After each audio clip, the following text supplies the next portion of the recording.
నమస్తే welcome to our voice నేను journalist నవత work చట్టానికి మద్దతు పలకడమే ఆ మైనారిటీ లీడర్ చేసిన పాపంగా పరిగణించబడింది అదేంటక్క వర్క్ చట్టం సవరణ జరగాలి అని అందరూ కోరుకుందే కదా అంటే చెప్పే కదా కొంతమంది ఉన్మాదులు వర్క్ చట్ట సవరణ జరిగితే తమ ప్రాబల్యం కోల్పోతామని సాధారణ ముస్లింలను రెచ్చగొడుతూ విధ్వంసాలకు తెరలేపుతున్నారు ఈ నేపథ్యంలో వర్క్ చట్టానికి మద్దతు పలికినందుకు మణిపూర్ బీజేపీ మైనారిటీ మోర్చా రాష్ట్ర అధ్యక్షుడు అస్కాలి నివాసానికి నిప్పంటించారు కొందరు దుండగులు ఈ ఘటన మణిపూర్లోని తౌబాల్ జిల్లాలో ఆదివారం అర్ధరాత్రి జరిగింది వర్క్ చట్టానికి మద్దతు పలుకుతున్నట్లు ప్రకటించిన కాసేపటికే ఈ ఘటన జరిగింది స్థానికులు చెబుతున్న కథనం ప్రకారం అర్ధరాత్రి అస్కాలి నివాసం ముందు ముస్లిం ఛాందస్సులు భారీ సంఖ్యలో గుమ్ముకూడారు ఇంటి ప్రాంగణాన్ని ధ్వంసం చేసి చివరికి నివాసానికి నిప్పంటించారు వర్క్ చట్టాన్ని వ్యతిరేకిస్తూ ముస్లింలు భారీ నిరసన కూడా చేపట్టారు ఈ ఘటన జరిగిన రోజే అస్కాలి నివాసానికి నిప్పంటించారు నిజానికి అస్కాలి వర్క్ చట్టాన్ని సమర్థిస్తూ సోషల్ మీడియాలో పోస్ట్ చేశారు జవాబుదారీతనం పారదర్శకత ద్వారా వర్క్ సంస్థలు బలోపేతం అవుతాయన్నారు వర్క్ చట్టాన్ని స్వాగతిస్తున్నట్లు పేర్కొన్నారు దీంతో అక్కడి ముస్లింల నుంచి తీవ్ర వ్యతిరేకత వ్యక్తమైంది ఓ వీడియోను రిలీజ్ చేశారు తన మద్దతును ఉపసంహరించుకుంటున్నానని క్షమాపణలు చెబుతున్నట్లు తెలిపారు అయితే ఈ క్షమాపణల వెనుక ఏవైనా ఒత్తిళ్లు ఉన్నాయా అన్న కోణంలో పార్టీ పరిశీలన చేస్తోంది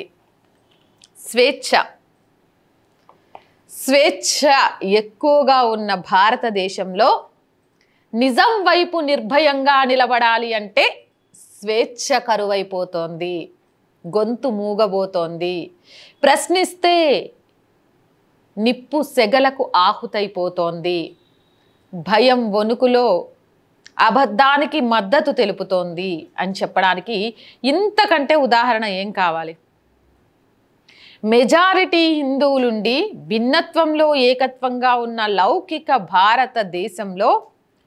కొందరు ముస్లింలు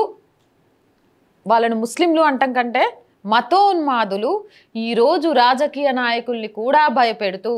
వర్క్ సవరణ బిల్లు వల్ల ప్రయోజనం జరుగుతుంది అంటే ఇల్లులు ధ్వంసం చేసి నిప్పంటించి సజీవ దహనాలు చేయడానికి కూడా సిద్ధమైపోయారు అంటే ఈ మతోన్మాదులకు అడ్డుకట్ట వేయకుంటే రేపు భరతమాత పరిస్థితి ఏంటి న్యాయం కోసం గొంతెత్తి మాట్లాడుతున్న వాళ్ళ పరిస్థితి ఏంటి జీ హుజూర్ అంటూ ఈ దేశంలో బ్రతకాల్సిందేనా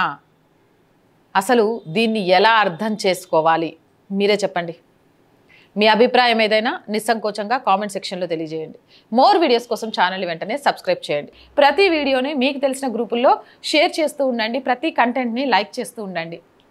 అలాగే ఆర్ వాయిస్కి ఆర్థికంగా చేయుతగా నిలవండి మీరు చేసే ప్రతి చిన్న సహాయం కూడా ఈ ఛానల్ని నిలబెట్టుకోవడానికి మాకు ఎంతగానో ఉపయోగపడుతుంది ఆర్థికంగా సపోర్ట్ చేయాలి అనుకుంటే సబ్స్క్రిప్షన్ పక్కనే జాయిన్ అనే బటన్ ఉంది 1 to 5 లెవెల్స్ ఉన్నాయి ఏదో ఒక లెవెల్లో సపోర్ట్ చేయండి లేదా స్క్రీన్ మీద గూగుల్ పే ఫోన్పేతో పాటు అకౌంట్ డీటెయిల్స్ కూడా ఉన్నాయి మీకు తోచిన సహాయం చేయడం ద్వారా ఈ ఛానల్ని నిలబెట్టాలి అనే ఒక మధ్యతరగతి అమ్మాయికలకు సహకారాన్ని అందించిన వాళ్ళు అవుతారు అలాగే వ్యాపార ప్రకటనల కోసం 8328500576 నెంబర్ని సంప్రదించండి ప్రజా సమస్య ఏదైనా మీ గొంతుకను మా గొంతుకగా వినిపిస్తాం 8328500576 నెంబర్కి వాట్సాప్ ద్వారా తెలియజేయండి జై హింద్ జై భారత్